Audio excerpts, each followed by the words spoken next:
मुझे पूरी उम्मीद है हमेशा की तरह बहुत अच्छे हैं और बहुत अच्छे से पढ़ाई कर रहे हैं, और हमेशा की तरह मैं कहती हूँ कि करनी भी चाहिए, बहुत जरूरी है। तो चलो बिना किसी देरी के आज का अपना लेक्चर हम स्टार्ट कर देते हैं। और क्या बात करते हैं, आज बात करते हैं मेंढक के बारे में, ठीक है। चलो फिर, तो बच्चा लोग, मैं हूँ विजेता, आपकी बायोलॉजी टीचर, और हम यहाँ पे कंटिन्यू कर रहे हैं अपना चैप्टर, और बहुत जल्दी इसको हम खत्म कर देंगे। तो हम कौन सा चैप्टर के बारे में बात कर रहे हैं भाई? प्राणियों में संरचनात्मक संगठन के बारे में यहाँ पर हम बात कर रहे हैं। अब तक हमने क्या किया, बहुत सारी चीजों के बारे में बात किया, ठीक है। लेकिन आज क्या बात करेंगे? मेंढक के ऊपर बात करेंगे। हमने लास्ट क्लास में क्या क्या बात करी थी? ओहो, लिखना ही भूल गए हैं। चलो यहाँ लिख लेते हैं, कोई दिक्कत नहीं है, आ जाओ। तो हमने लास्ट क्लास में क्या क्या बात करी थी? अब तक हमने उत्तकों के बारे में पढ़ा था, ठीक है। और हम जानते हैं उत्तकों से क्या बने हुए होते हैं? अंग बने हुए होते हैं। अंग से अंग तंत्र होता है, ठीक है, अंग तंत्र, और अंग तंत्र से हमारा शरीर बनता है, ठीक है। तो यहाँ पर हम किसके शरीर के बारे में बात करेंगे? हम बात करेंगे मेंढक के बारे में, ठीक है। जितने भी ऊतक हमने यहाँ पर पढ़े हैं, चाहे वो उपकला हो, संयोजी हो, पेशी हो या तंत्रिका हो, जितने भी पढ़े हैं यहाँ पर हमने, ठीक, सबके सब क्या है भाई? ऊतक है, ठीक है। और हम सबके शरीरों में मौजूद होते हैं। और ऐसा कहा जाता है कि भाई अगर आपको एक मनुष्य के शरीर के बारे में पढ़ना है ना, तो आप एक मेंढक को उठा लो या फिर दूसरा कोई चूहा, ठीक है। क्योंकि हमारे शरीर की जो आंतरिक संरचनाएं होती हैं, क्या होती हैं? लगभग समान होती हैं। अगर हम अब मेंढक की बात करते हैं ना, तो मेंढक कैसा है? मेंढक वो प्राणी है, मेंढक वो प्राणी है, क्या होता है, जो मीठे जल में रह सकता है, मतलब रहता है, ठीक है। किसमें? मीठे जल में, ठीक है। एज वेल एज किसमें? धरती पर, धरती पर भी रह सकता है। तो ये क्या है भाई? ये धरती पे भी रहता है और मीठे जल में भी रहता है, ठीक है, समझ गए हम। अब यहाँ पर क्या होता है, हमको ये भी मालूम है कि ये जो मेंढक है ये किसके अंतर्गत आता है? कशेरुकी संघ में आता है, ठीक है। कशेरुकी संघ के किस में आता है? ये आता है एम्फीबिया में, एम्फीबिया, चलो जी मान लेते हैं एम्फीबिया में आता है, ठीक। अब बात आती है यहाँ पे, जब हम मेंढक की कर रहे हैं कि हमको मेंढक के बारे में पढ़ना है, तो भाई क्या पढ़ना है मेंढक के बारे में? हमको पढ़ना है मेंढक के बारे में, क्या पढ़ना है? क्या पढ़ोगे आप? तो यहाँ पर हम क्या देखेंगे? इसकी संरचना को, सबसे पहले इसका परिचय देखेंगे हम, ठीक है। इसके परिचय के बारे में बात करेंगे, ठीक। जहां पर मेंढक के बारे में जो भी आप उसको बाहर से देखते हो, ठीक है, सुंदर है, नहीं है, ये है, वो है, जो कुछ भी है ना, कहाँ पाया जाता है, सब कुछ किस में आ जाएगा? इसके परिचय में आ जाएगा, ठीक है। इसके परिचय के बाद हम क्या देखेंगे भाई? इसकी बाह्य संरचना, ठीक है, बाह्य संरचना को देखेंगे कि भाई जब हम किसी को देखते हैं, चाहे वो मैं हूं, आप हो, कोई भी हो, तो हम क्या देखते हैं कि अच्छा बाहर से ही बड़ा खूबसूरत सा बंदा है, पर इसका मन कैसा है? तो बाहर से यानी कि उसकी बाह्य संरचना, कि भाई हाँ ये लड़की बहुत सुंदर है या ये लड़का बहुत सुंदर है, तो वो उसकी बाह्य संरचना हो गई, ठीक है। तो सबसे पहले हम बाह्य संरचना की बात करेंगे, फिर आ जाएगी भाई आंतरिक, है ना, आंतरिक संरचना, संरचना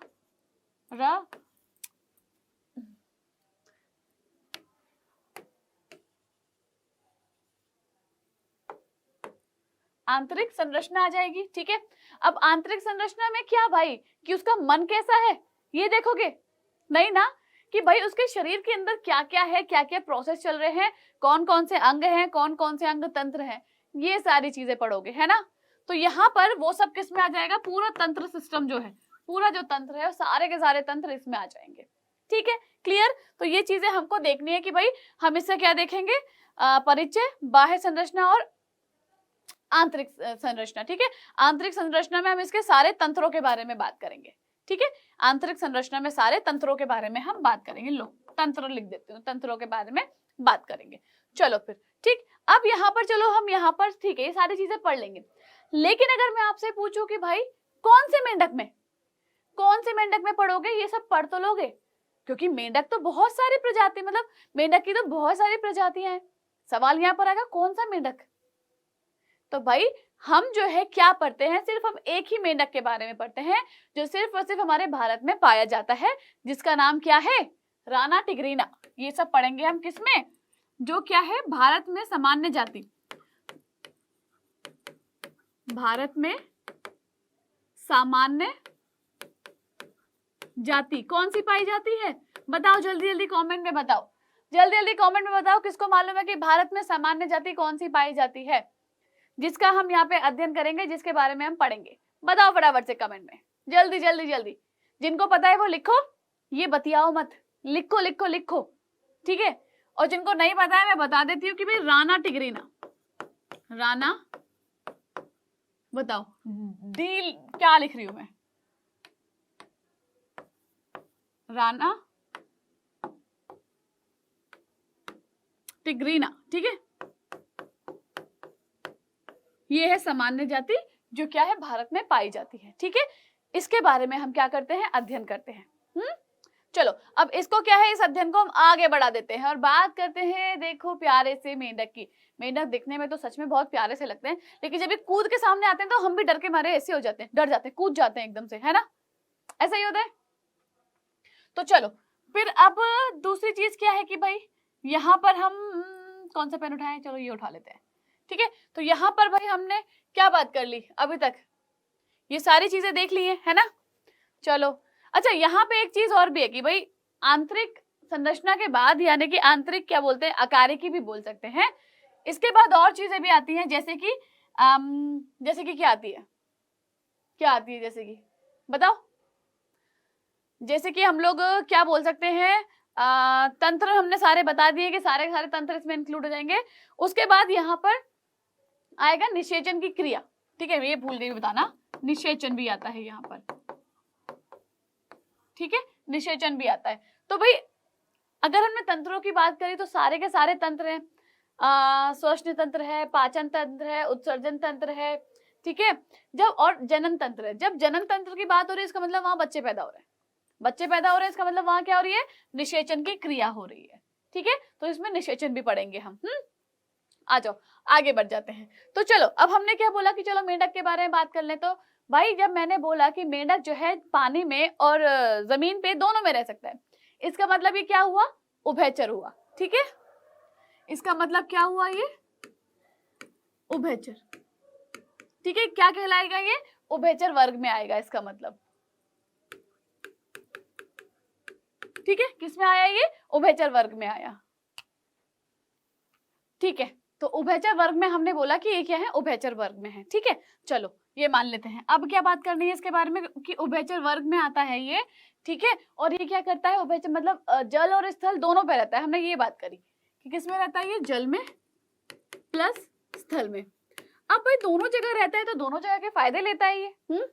तो क्या है कि भाई जब ये जल में रहता है तो जल में क्या करता है, निषेचन करता है। ये क्या करता है, ये जल में निषेचन करता है, ठीक है।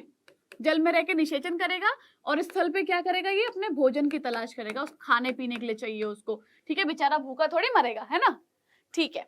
अब ठीक है, चलो अब हम क्या बात करते हैं कि भाई यहाँ पे कौन सी प्रजाति के बारे में पढ़ना है हमको, मैं ऑलरेडी बता चुकी हूँ, राणा टिग्रीना के बारे में पढ़ना है हमको, राणा टिग्रीना के बारे में पढ़ना है, ठीक है। राणा टिग्रीना के बारे में यहाँ पर आप पढ़ोगे, जो क्या है, जो मेंढक है उसका क्या है, वैज्ञानिक नाम है, इसका क्या है, वैज्ञानिक नाम, ठीक है। क्या है ये, इसका वैज्ञानिक नाम है। चलो ठीक है, मान लेते हैं ये इसका वैज्ञानिक नाम है। उसके बाद क्या चीजें आती हैं यहाँ पर भाई कि ये क्या करता है, इसके अंदर एक खास चीज होती है कि ये क्या करता है, जब इसे शत्रुओं से क्या होता है, जब इसको शत्रुओं से छिपने की जरूरत पड़ती है, शत्रुओं से छिपने के लिए ये क्या करता है, रंग परिवर्तन करता है, रंग परिवर्तन करता है ये, ठीक है। और इस प्रोसेस को क्या बोलते हैं हम, छद्मावरण, क्या बोला इसको, छद्मावरण बोला, ठीक है।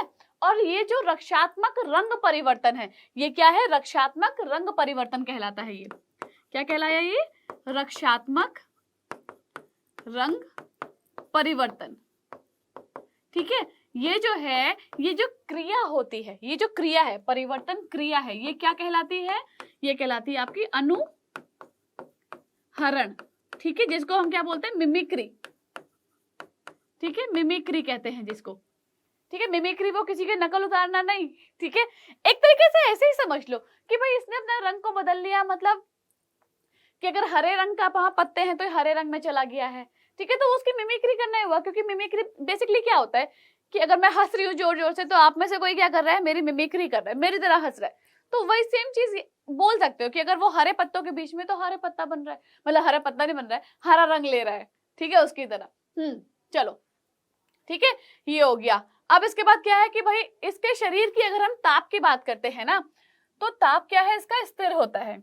इसका शरीर का ताप जो है वो क्या है? स्थिर है, ठीक, स्थिर है इसका शरीर का ताप। इसीलिए ये क्या कहलाते हैं? इसीलिए ये क्या कहलाते हैं? असमतापी कहलाते हैं, या असमतापी कहलाएंगे, या अनियत तापी कहलाते हैं, ठीक है। असमतापी या अनियत तापी कहलाते हैं ये, ठीक। अब ये क्या करते हैं भाई? ये सर्दियों में और गर्मियों में क्या करते हैं? ये जाके ना अपने अपने किसमें, उसमें जो जमीन के अंदर छुप जाते हैं, ठीक है। हमको कब दिखाई देते हैं? जब सिर्फ और सिर्फ क्या होती है? बरसात का मौसम होता है, उनके जो बिल है, उनके जो गड्ढे हैं, उसमें पानी भर जाता है ना, तब उनसे बचने के लिए कि भैया पानी भर गया है, सांस नहीं आएगी, ज्यादा बाहर निकल आओ, तो तब क्या करते हैं? बाहर निकल के आ जाते हैं, ठीक है ना। ये हमको शीत ऋतु में दिखाई देते हैं ना ग्रीष्म में दिखाई देते हैं। किसमें? हाइबरनेशन वाली उसमें चले जाते हैं। जब शीत ऋतु में जाते हैं तो यानी कि हाइबरनेशन हो गया, और जब ग्रीष्म में जाते हैं तो क्या हो गया? एस्टिवेशन हो गया, ठीक है। चलो बढ़ते हैं आगे। ये देखो यहाँ पे एक चीज लिखी हुई है, ये क्या होते हैं? उभयचर होते हैं, कशेरुकी संघ में आते हैं, एम्फीबिया वर्ग में है। इनकी सामान्य इनकी क्या सामान्य जाति राना टिग्रीना है, ठीक है। शरीर का तापमान वातावरण के अनुसार परिवर्तित होता है, और इस प्रकार के जो प्राणी होते हैं उनको असमतापी या अनियत तापी कहते हैं। रंग परिवर्तन का गुण पाया जाता है, जिसे हमने क्या बोला? छद्मावरण कहते हैं, ठीक है। फिर रंग परिवर्तन शत्रुओं से अपनी रक्षा करने के लिए करते हैं ये, और इस रक्षात्मक रंग परिवर्तन को अनुग्रहण कहते हैं, ये भी बात की हमने।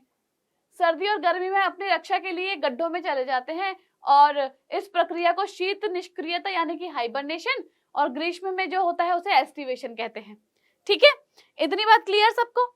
जल्दी बताओ, थम्स अप दिखाओ, बतियाओ मत ज्यादा, थम्स अप दिखाओ। क्लियर सबको ये चीजें ना? बहुत इजी चीजें हैं, ठीक है। ये किस में लिखोगे? जब हम परिचय की बात करेंगे, यानी इंट्रोडक्शन बारे के पूछा जाएगा ना मेढक के बारे में, कि उसका परिचय दो, तब ये सारी चीजें परिचय में आएंगी, ठीक है। अब हमने सेकंड क्या बोला था? बाह्य आकार की, यानी कि ये जो देखो मेढक दिख रहा है ना आपको यहाँ पे, ये मेढक कैसा दिख रहा है? इसकी बाहर की आकृति के बारे में बात करेंगे। हमने बोला भैया इसकी 2 आंखें हैं, आगे के पैर हैं, 2 पीछे के पैर हैं, एक मुंह है, ठीक है। यहाँ पे छोटी छोटी नॉस्ट्रिल्स हैं, और आंखों के पीछे क्या है? क्या बोलते हैं उनको? कान है, ठीक है। तो ये सारी चीजें क्या है? इसकी बाह्य आकृति में आते हैं। चलो देख लेते हैं फटाफट से इसको भी कि क्या है। तो भाई हम कहते हैं कि इसका शरीर 2 भागों में मिलकर बटा हुआ होता है, ठीक है। शरीर जो है 2 भागों में होता है। कौन सा हो गया? एक तो सिर हो गया, ठीक है, और दूसरा क्या हो गया? धड़ हो गया, ठीक। एक तो सिर हो गया, एक धड़ हो गया, 2 भागों में। क्यों? इसकी गर्दन कहाँ है? देखो, दिख रही कहीं आपको इसकी गर्दन? अगर यहाँ भी देखो, यहाँ भी देखो, कहाँ दिख रही है आपको इसकी गर्दन? कहीं भी नहीं है, है ना। खाली सिर है, और उसके बाद क्या है? उसका धड़ आ जाता है ना। अब अगर सिर की बात करते हैं तो देखो सिर में क्या क्या है इसके पास? आंखें हैं, कर्ण है, आंखें आ गई, है ना। कर्ण यानी कि कान आ गए, कर्ण छिद्र जो होते हैं, ठीक है। उसके बाद क्या आ गया भाई? इसका मुंह आ गया, जिसको मुख बोलते हैं, ठीक है। फिर अगर मैं धड़ की बात करूं तो धड़ में क्या है? 2 चीजें हैं। एक तो क्या है? अग्रपाद है, ठीक है, और अग्रपाद में क्या होता है? 4 उंगलियां होती हैं, 4 अंगुलियां हैं, ठीक है। और दूसरा क्या है? पश्चपाद है, ठीक है, जिसमें क्या है? 5 अंगुलियां हैं, ठीक। इसमें क्या है? 5 उंगलियां हैं। अब यहाँ पर ये जो 5 उंगलियां हैं, इनके मध्य में क्या होता है? इनके मध्य में झिल्ली जैसा, झिल्ली जैसा क्या होता है?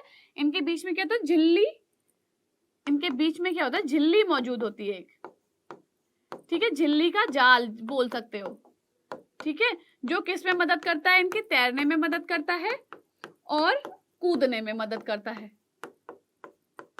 ठीक है, कूदने में मदद करता है। ठीक, चलो समझ में आ गया है। अब इनमें एक और चीज होती है, इनमें पूंछ नहीं होती है, ठीक,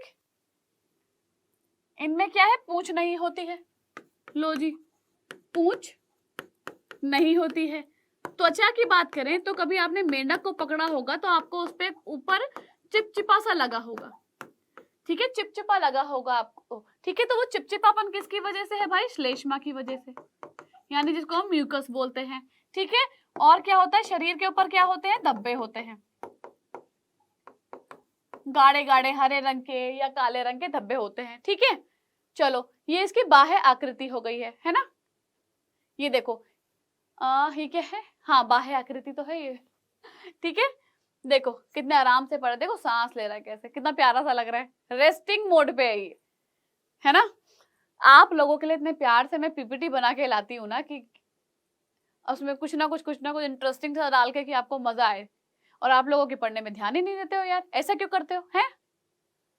चलो त्वचा की बात करते हैं तो श्लेष्म, है ना, श्लेष्मा यानी कि म्यूकस से ढकी हुई रहती है, इस वजह से, इस कारण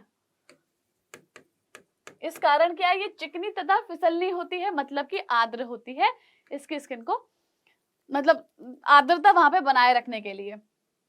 मेंढक की ऊपरी सतह धानी हरे रंग की, जिसमें कि अनियमित धब्बे होते हैं, जबकि नीचे की सतह क्या होती है, पीली होती है, नोटिस किया होगा आपने, ठीक। सिर और धड़ में विभाजित होते हैं ये, पूंछ गार्डन लिखा है, बताओ, गर्दन का अभाव होता है। आज तो मेरी बहुत ज्यादा यहाँ लिखने में गलती हो गई है, लगता है नींद में बनाई है मैंने पीपीटी। चलो बाह्य आकृति के बारे में थोड़ा सा जान लेते हैं। अब क्या जानते हैं, ओके आ जाओ, चलो कि भाई मेंढक के शरीर की बात करते हैं अगर, ठीक है, इसके मेंढक के शरीर की अगर हम बात कर रहे हैं तो दो भागों में विभाजित है ना, एक तो सिर हो गया और दूसरा धड़ हो गया, सिर और धड़ हो गया, ठीक है, दो भागों में क्या हो गया, ये विभाजित हो गया। चलो ठीक है, अब जो इसका मुंह होता है ना, तो मुंह के ऊपर एक जोड़ी क्या होता है, नासिका द्वार होता है, ठीक है। इसके अगर मैं मुंह की बात करती हूं तो मुंह के ऊपर क्या होता है, एक जोड़ी नसिका द्वार, यानी कि जो उसकी नाक है, ठीक है, सांस लेने के लिए, ठीक है। और क्या होता है, इसकी आंखें बाहर की ओर निकली हुई होती हैं, ठीक, आंखें जो होती हैं इसकी बाहर की ओर निकली होती हैं, बाहर की ओर निकली हुई होती हैं, ठीक है। चलो अब आंखों के ऊपर क्या होता है, इसकी जब हम आंखों की बात कर रहे हैं तो इसके ऊपर क्या है, इसके ऊपर निमेशक पटल होते हैं, ठीक है, निमेशक पटल होते हैं, या उससे ढकी हुई होती है, ढकी होती है, किस लिए होती है, ताकि जो जल है, ठीक है, वो उसकी आंखों में अंदर ना जा सके, ताकि जो ये किस लिए होते हैं, बचाने के लिए कि जल आंखों में ना जा सके, आंखों में ना जाए, या फिर बचाव में, मतलब कह सकते हैं बचाव में, ठीक है। चलो अब जब हम आंखों की बात कर रहे हैं तो आंखों के पीछे क्या होते हैं, तो ये जो आंखें हैं, आंखों के पीछे की अगर हम बात करते हैं तो क्या है वहां पर, या फिर आंखों के पीछे या दोनों ओर, ये भी बोल सकते हैं, दोनों ओर क्या है, दोनों ओर कान है, ठीक है, जिसको हम क्या बोलते हैं, कानों को टिम्पेनम, ठीक है, या फिर कर्ण बोलते हैं, ठीक है, कर्ण क्या बोलेंगे, पटल,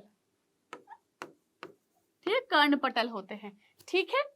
चलो फिर हमने क्या बोला कि भाई अग्रपाद होते हैं, अग्रपाद बोला कितने होते हैं, 4 अंगुलियां होती हैं, है ना, 4 अंगुलियां, ठीक। फिर अगर मैं पश्चपाद की बात कर रही हूँ, पश्चपाद, ठीक है, ये क्या होती है, 5 उंगलियां होती हैं, ठीक है ना, हाँ। और क्या होती है, जो पश्चपाद होते हैं ये कैसे होते हैं, ये लंबे होते हैं, लंबे होते हैं, और क्या होते हैं, हाँ लंबे होते हैं, और इसके साथ साथ क्या होते हैं? मासत होते हैं, मासत होते हैं।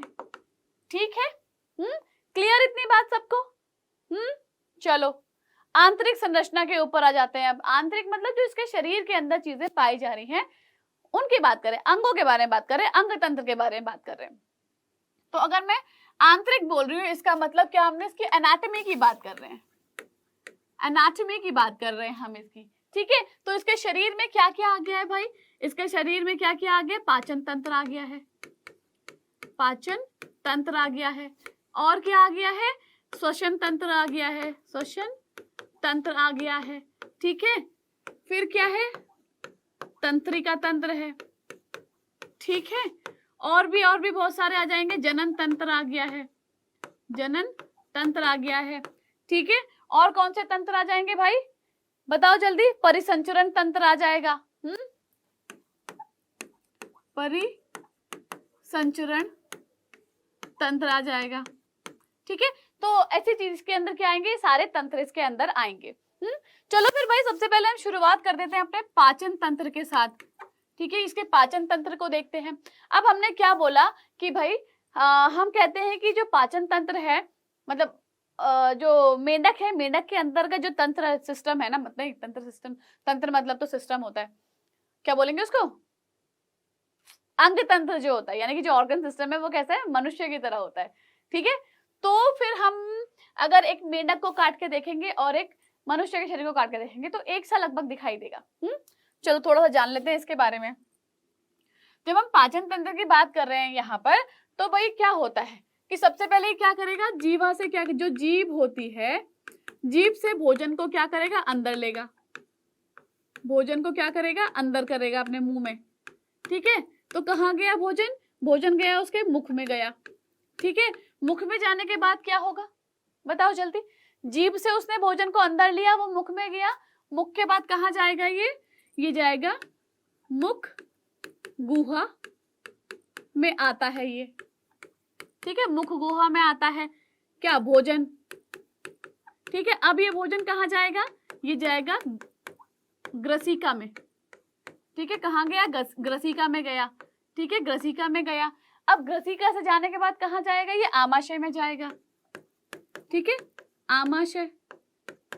अब आमाशय के पास क्या होता है? इसके पास क्या है? यकृत होता है, यानी कि लीवर मौजूद होता है यहाँ पर, जो क्या करता है? जो फूड डाइजेशन यानी खाने को पचाने का काम करता है। ठीक है, इसमें मदद करता है। ठीक है, क्या करेगा? वहां पे एंजाइम्स रिलीज करेगा, और जो जूस होते हैं वो रिलीज करेगा, मतलब जो रस होते हैं वो रिलीज करेगा, और क्या करेगा? आमाशय की मदद करता है। चलो अब आमाशय में कहाँ जाएगा? ये आमाशय के जाने के बाद ये आंत्र में आता है, जो आंत होती है, आंत्र में आता है। ठीक है, आंत में आता है। फिर क्या होता है वहां पे? जो क्या होता है? भोजन जो पच जाता है, तो भोजन का क्या, जो पोषक पदार्थ हैं, पोषक पदार्थ हैं, ठीक है, उनको क्या करता है? अवशोषित करता है, अवशोषित, अवशोषित करता है वो। ठीक है, फिर क्या करता है ये? फिर कहाँ जाता है ये भाई? फिर जाता है मलाशय में, फिर मलाशय में जाता है ये। ठीक है, और लास्ट में क्या होता है? लास्ट में बोलो या अंत में बोलो, क्या करता है कि अवस्कर द्वार, यानी कि क्या, जहां से मल को बाहर निकाला जाता है, वहां से क्या करता है? ये बाहर निकाल दिया जाता है। ठीक है, तो ये क्या चलता है? ये इसके पाचन तंत्र में ये सारी चीजें आती हैं। इस चीज को आप आराम से समझ लेना। इसको मैं देखो अलग कलर से दिखा देती हूँ कि भाई जीभ से कहाँ आया? ये भोजन में, भोजन लिया, उससे कहाँ आया? मुख में आया। मुंह से कहाँ गया? ये मुख गुहा में गया। ठीक, मुख गुहा से कहाँ गया? ये भोजन है ग्रसिका में आया, ये आ गया ग्रसिका में। ग्रसिका से कहाँ गया? ये आमाशय में। आमाशय से कहाँ गया? ये आमाशय से कहीं नहीं गया, लेकिन उसके पास क्या होता है? यकृत होता है। ठीक है, यकृत होता है जो मदद करता है, तो ये अपना अलग आ जाएगा। आमाशय के बाद कहाँ गया? ये आंत में गया। ठीक, आंत में जाने के बाद कहाँ गया? ये वहां पे जो भी पोषक पदार्थ थे उसको ग्रहण कर लिया। फिर कहाँ आया? ये मलाशय में आया। ठीक है, उसके बाद कहाँ गया? ये कहाँ गया, लास्ट में बिल्कुल अपस्कर में आ गया और यहां से फिर बाहर निकाल दिया। ठीक है, ऐसे समझना इसको। ओके, चलो थोड़ा पढ़ लेते हैं इसके बारे में कि पाचन क्रियाविधि क्या है। तो भाई ये क्या है, मांसाहारी है।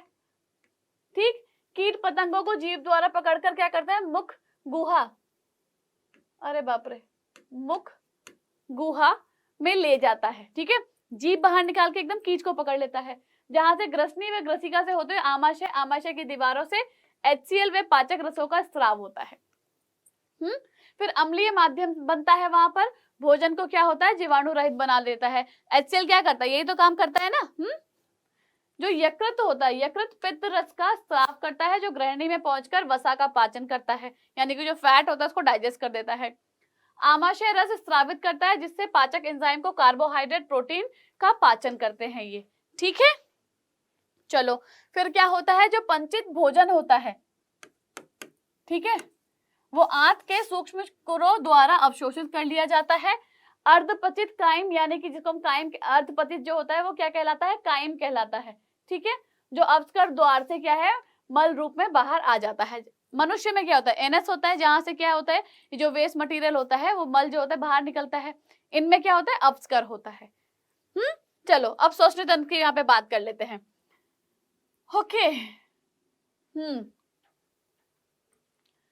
श्वसन तंत्र के पहले एक बात और कर लेते हैं।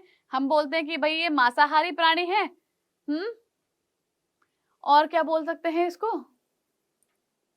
नहीं बस इतना ही है। चलो हाँ, चलो फिर श्वसन तंत्र पे आ जाते हैं, यानी कि हम रेस्पिरेशन की बात कर रहे हैं।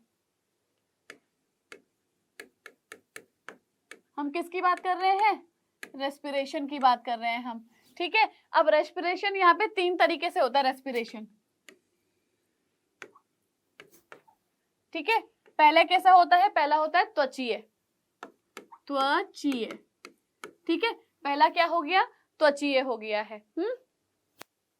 दूसरा क्या हो गया, मुख गुहीय। ठीक है, मुख गुहीय हो गया है।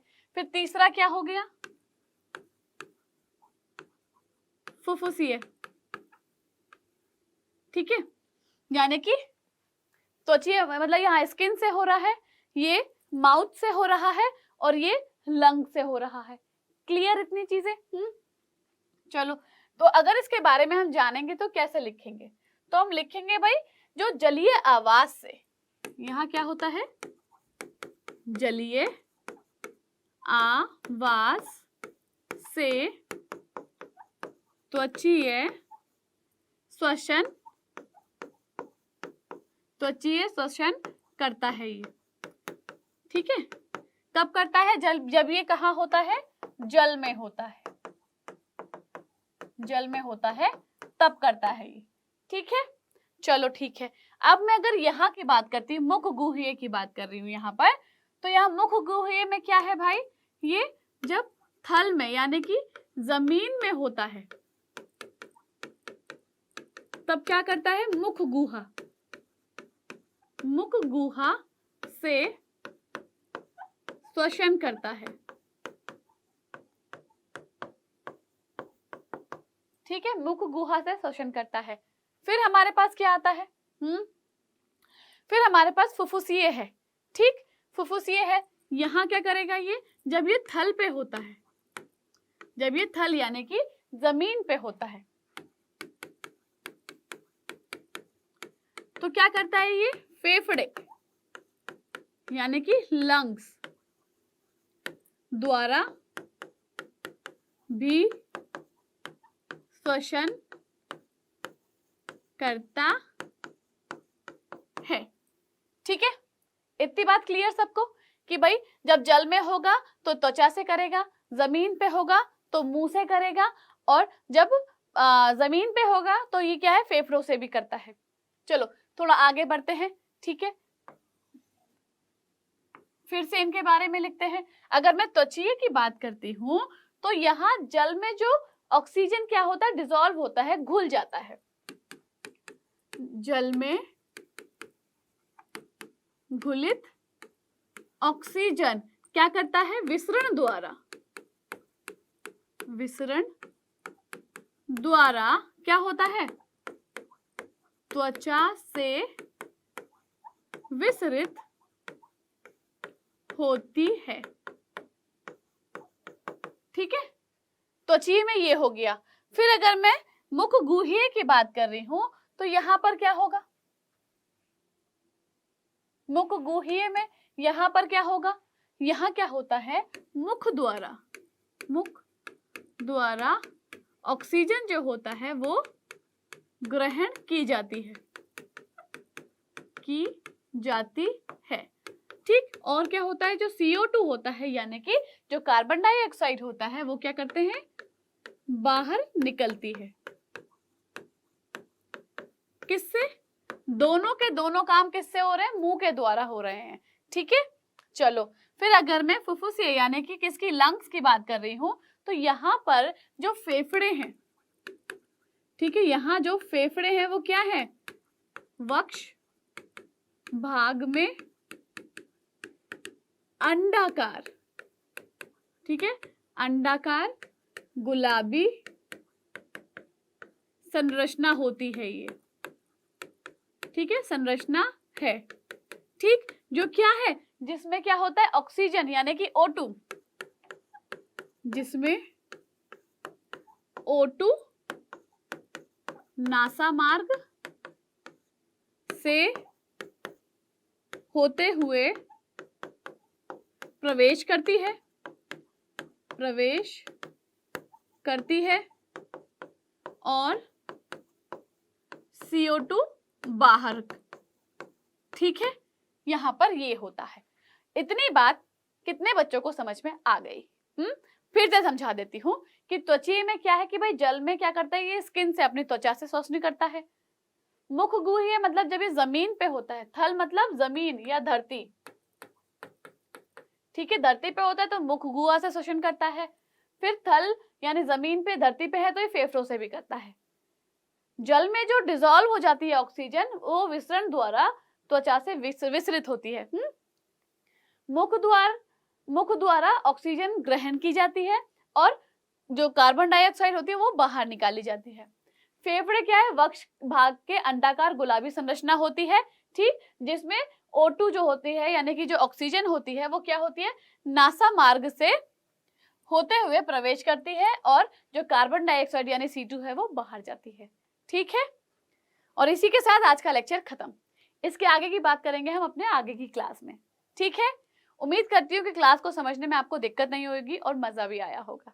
ठीक है, ऐसे ही और मजेदार PPT के साथ, इंटरेस्टिंग बातों के साथ हम मिलते हैं अपने अगली क्लास में। आज के लिए क्या करना है? आपको इसको रिवाइज करना है, अच्छे से पढ़ लेना है। ठीक है, चलो मिलते हैं अपनी अगली क्लास में। तब तक आप लोग खुश रहिए, अच्छे से रहिए, अपना ख्याल रखिए। Bye bye.